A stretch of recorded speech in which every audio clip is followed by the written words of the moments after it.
Welcome to the Caravan Show, where we discuss all things caravans. That's right, everything you need to know about caravans, from weight, towing, maintenance, appliances, renovations, buying a caravan, repairs, destinations and reviews. We'll also chat with some Aussie legends, manufacturers, suppliers and of course, people who love caravans. Take it away, Roy. G'day everyone, it's Roy here from the Caravan Show. Joining me this morning is Graeme and Kerryn from the West Arthur Shire in Western Australia. You there? Morning, Roy. G'day, how you doing?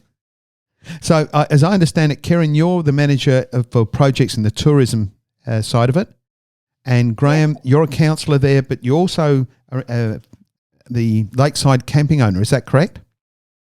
Yes, spot on. So, tell me a little bit about yourselves, if you don't mind. Kerryn, how long have you been in that position?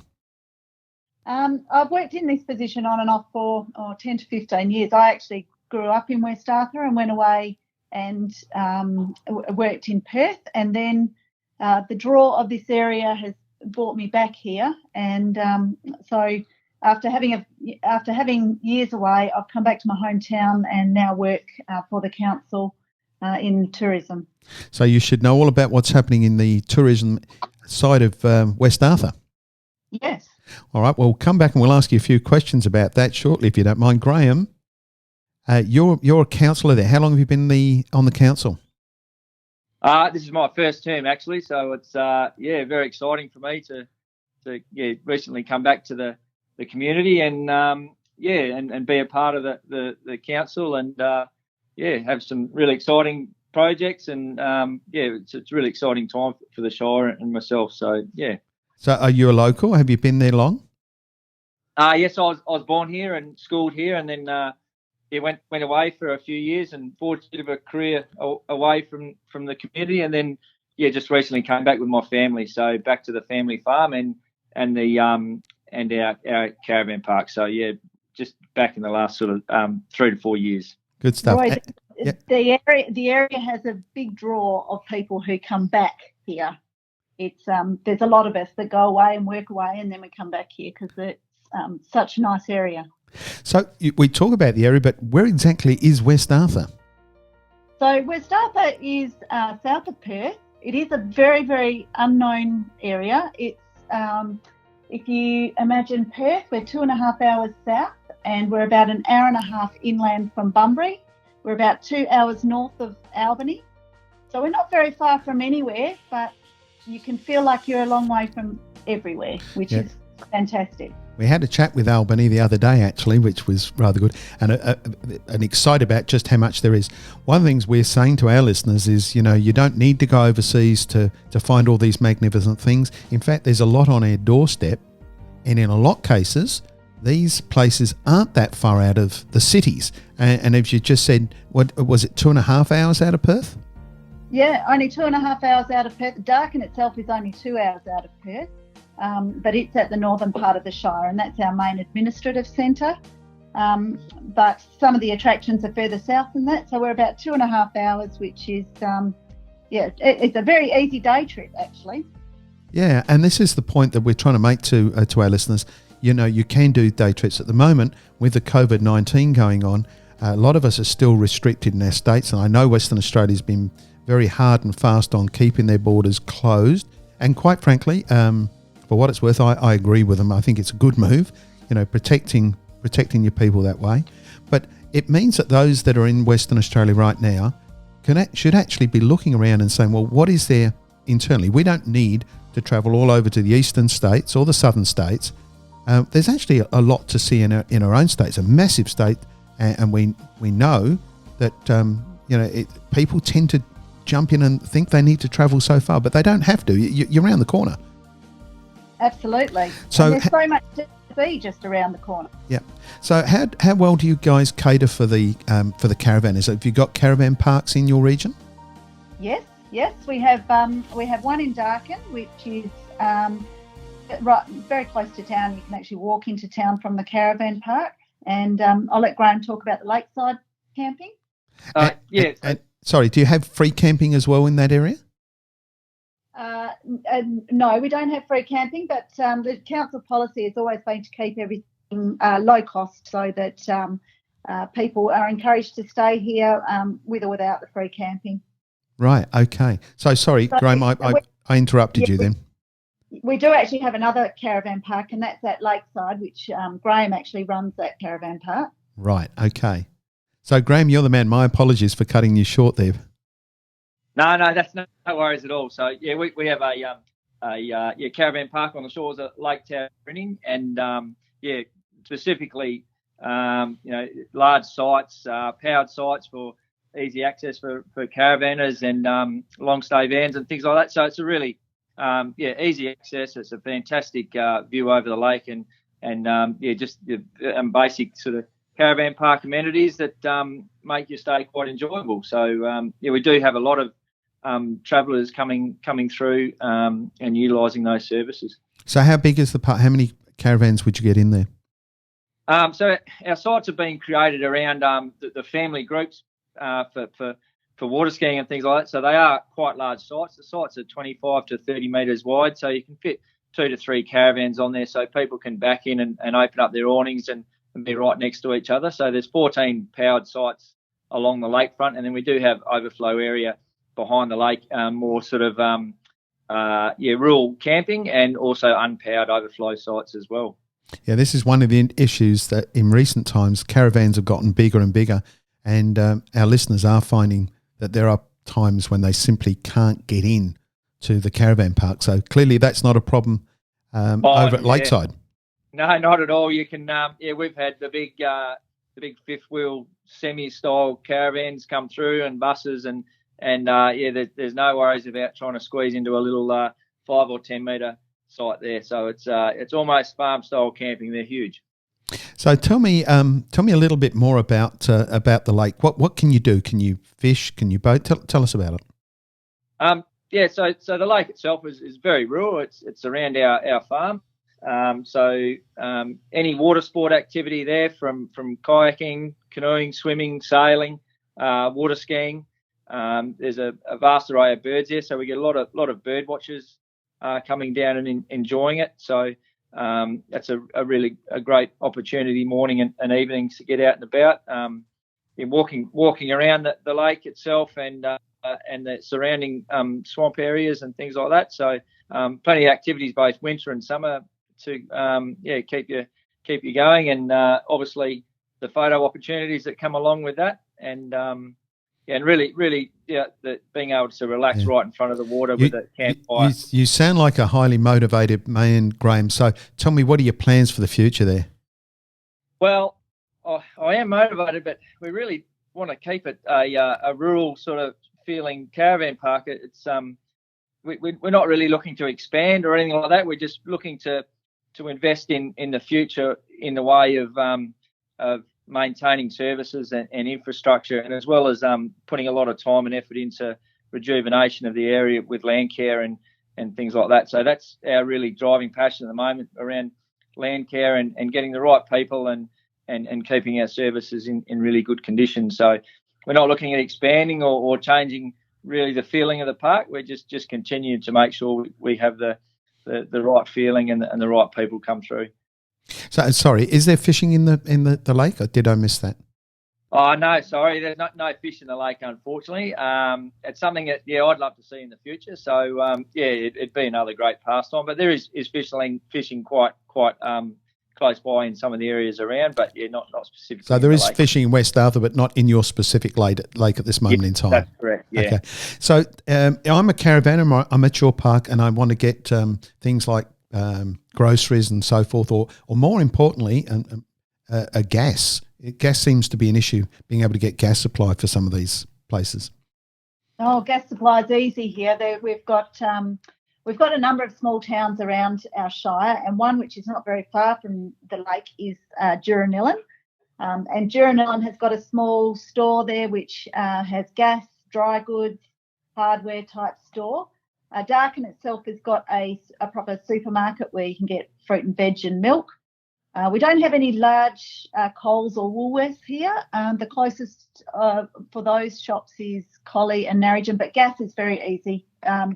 available in Darkin and in Jurrenellen.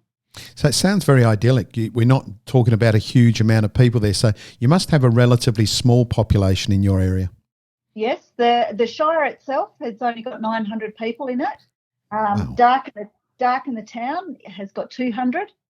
So we're a very small area, very unpopulated, and a really nice area to be able to find your own solitude. So pristine areas like yours invariably don't suffer things like light pollution. In fact, you don't suffer pollution too badly at all, do you? No, not at all. Light pollution, one of the things that we're currently advertising quite heavily at the moment is our Astro Tourism. We're part of the Astro Tourism WA network. So we are classified as an Astro town. We have very little light pollution. You possibly don't get darker skies anywhere else. They're just magnificent. And at the moment, the Milky Way is incredible. It's up very early in the night. It's about 8 o'clock at night. So you can get out, you can see the Milky Way with no light pollution, and the stars have just been spectacular. You know, we've been talking a lot on this channel about history and histories of towns, and, you know, the fact that people go overseas and explore histories in other countries. In fact, we've got a lot of history here in Australia as well, and I'm sure there's some history in West Arthur. But when I think about history and I think about what you've just spoken about, the sky, our ancestors actually looked up, and what you're seeing today is what they saw, and yet most of us today look up and we don't see it unless we go to places like West Arthur to be able to do so. It's actually quite incredible that such a massive part of our lives is missing to what our ancestors saw, isn't it? Oh, absolutely. And I think that one of the things that we've noticed is when people come, we had people come and stay at New Year, and they went outside and they looked at the night sky. They were from Denmark in Europe, and they came, and the mother said to the children, "Come, you have to look at this. This is a once-in-a-lifetime opportunity." And I thought, how lucky are we that this is not a once-in-a-lifetime opportunity for us. This is every night for us. Wow. Tell us more about West Arthur history, seeing as we're on that subject. Every place I've spoken to, they've had some sort of special history. What's the special history in West Arthur? Oh, we actually have quite a lot. West Arthur is actually on the Albany highway route from Perth to Albany. So it was settled very early in probably the 1860s, I think, was when they first put policemen on at 125 Mile, which is now called Arthur River. And that was when they were developing the road from Perth to Albany. And then our shire actually developed from Arthur River, and people spread further towards Darkin, west towards Darkin. So Arthur River, we've got some beautiful old buildings there that were built in the 1880s. And we've actually just recently, and hopefully in the next week or so, we'll be releasing a history trail on an app called izzydie, izi.travel. And you can search that, and you'll find we've got a heritage tour on there which will take you through Arthur River into Darkin, where you can have a look at 6 Mile Cottage, which is an old timber slab cottage. You can wander inside there. All of this is free. And then you can travel down through Jurrenellen and see an old one-room school, and down to the lake to see the jetties that were built in the 1960s, the only jetties on inland lakes in WA. And then you can head to Moody Hall and see an old timber hall on the banks of the Arthur River that was built in 1920s, and head back to Arthur River and down the Albany Highway if you choose to. But that is all on an app that you can have a look at before you get here, along with an Astro tour on that same app.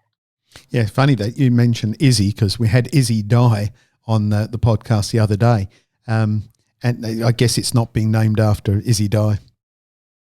No, I think it's been developed in Europe, the app.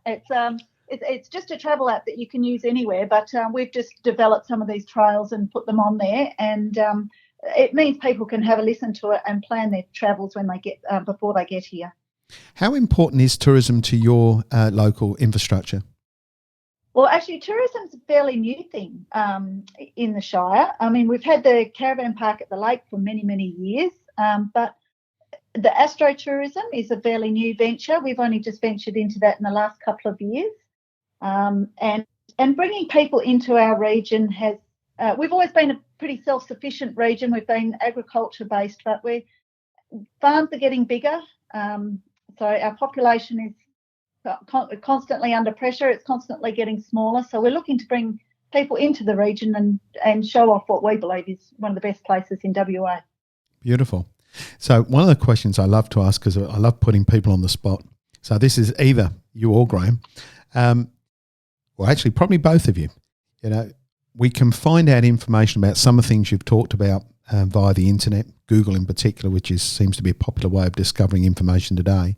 But the locals have always got their own little secrets. So, you know, I'm wondering if you guys would share a couple of secrets of things that you can see or do in your area that's not generally known, you know, by Googling. Tough one?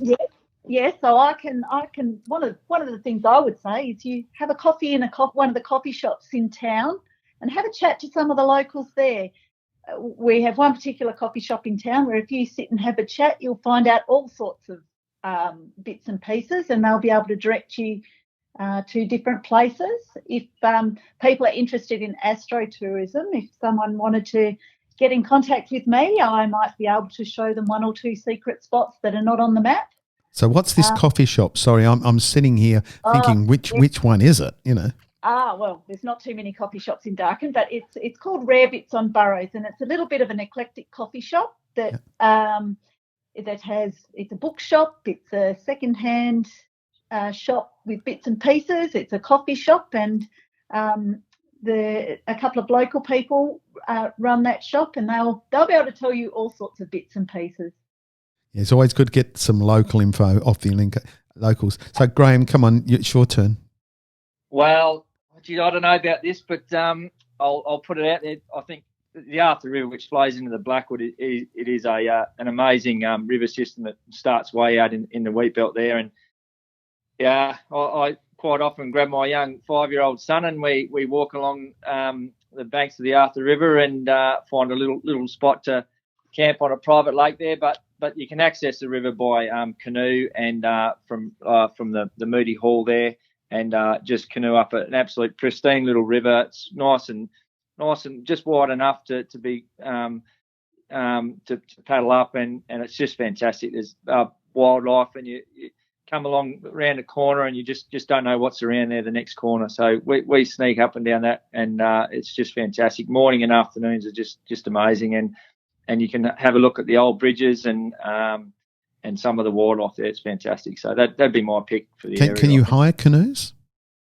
Is there somewhere you can hire canoes there? Or I've got canoes down the lake there, yeah. So we get quite a few people who grab canoes or kayaks and head down there, and a lot of people, obviously, with their own, we point them in that direction as well. So makes a full day of kayaking if you're interested. Go around the lake and the swamps, and then head down to the river and up and down the Arthur River there. It's it's fantastic. Is there a time of year that West Arthur's best to visit? Well, any time really. I mean, each season's got its own advantages. In summer, the lake is amazing for swimming and skiing and water sports. Our evenings in summer are beautiful and cool. We don't have many nights where it's still stinking hot at night, so it's quite a relief from the heat of the day.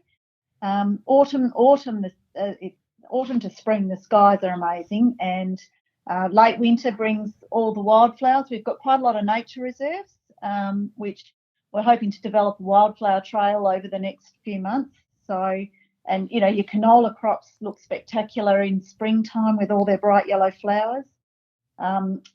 Winter and spring, it's lovely to walk along the rail trail. We've got this long rail trail that you can walk from Darkin to Buckingham, just near Collie, and that you can walk, horse ride along there. Wildflowers along there during spring are beautiful as well. What about local produce?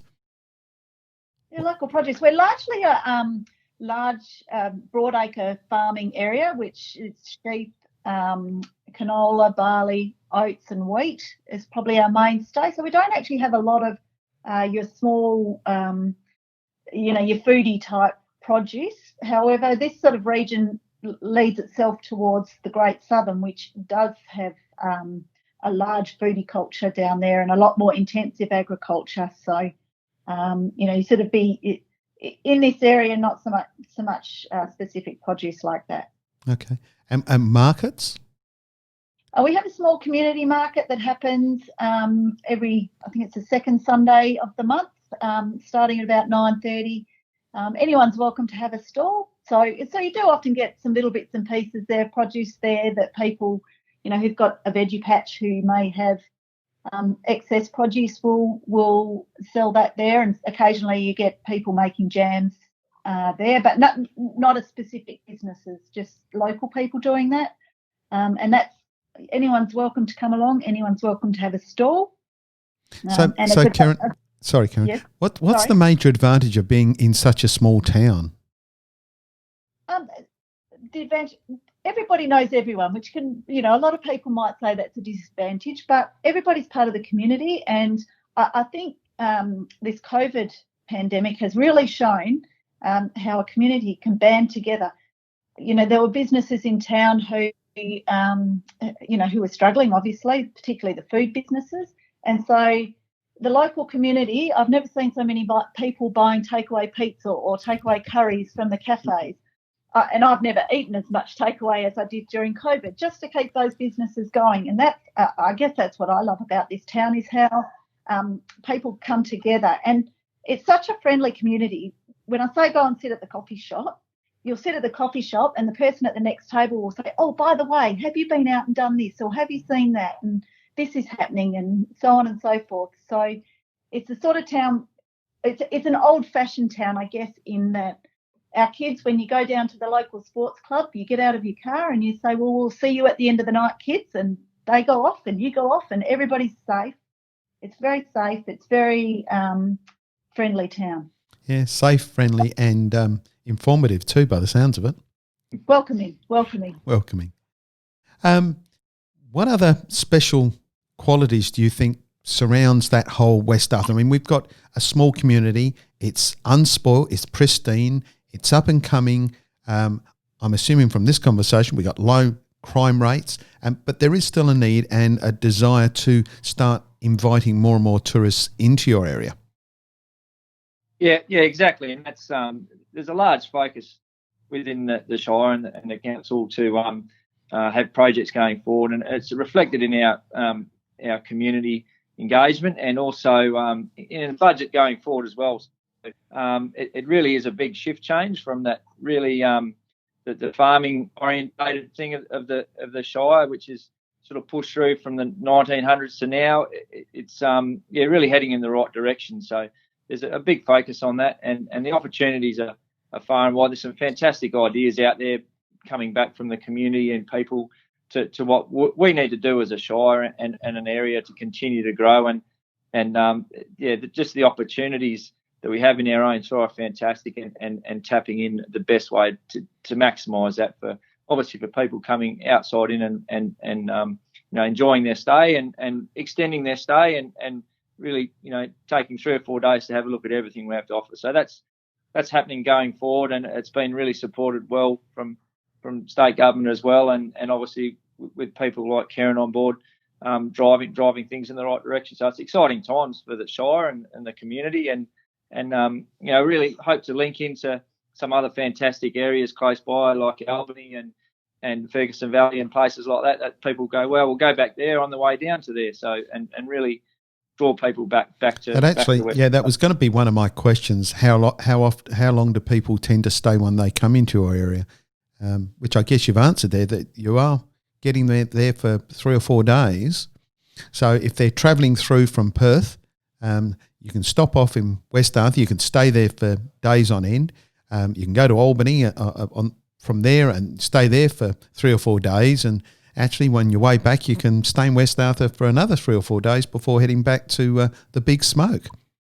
Oh, exactly. There's nothing worse than driving 4 hours or 5 hours with a caravan to get to Albany. So it's a perfect stop off. It's like a 2.5 hours in a caravan, and spend that 2 or 3 days, and you might be surprised. You might see 1 or 2 people, but you might spend a couple of days sitting on the beach at the lake or at the caravan park, and it's just a fantastic time. Instead of taking that big drive and just 2 or 3 days, you'll need that at least to check out the attractions around here. That's for sure. Well, guys, it's been absolutely fantastic talking to you. So I've had Kerryn, Chia and Graeme Peirce on the other line, and they've been telling us about West Arthur. Guys, if you're travelling that area, please make a point of going and seeing them. Go and have a look at what they've got to offer. You have to spend a few nights looking at that night sky. And actually, I couldn't think of anything nicer than being on that lake in a canoe of an evening looking at that sky. That would just be absolutely fantastic. So, guys, thank you very much for taking your time and spending that and telling us all about your area today. Thank you very much, Roy. Thanks, Roy. Cheers for now.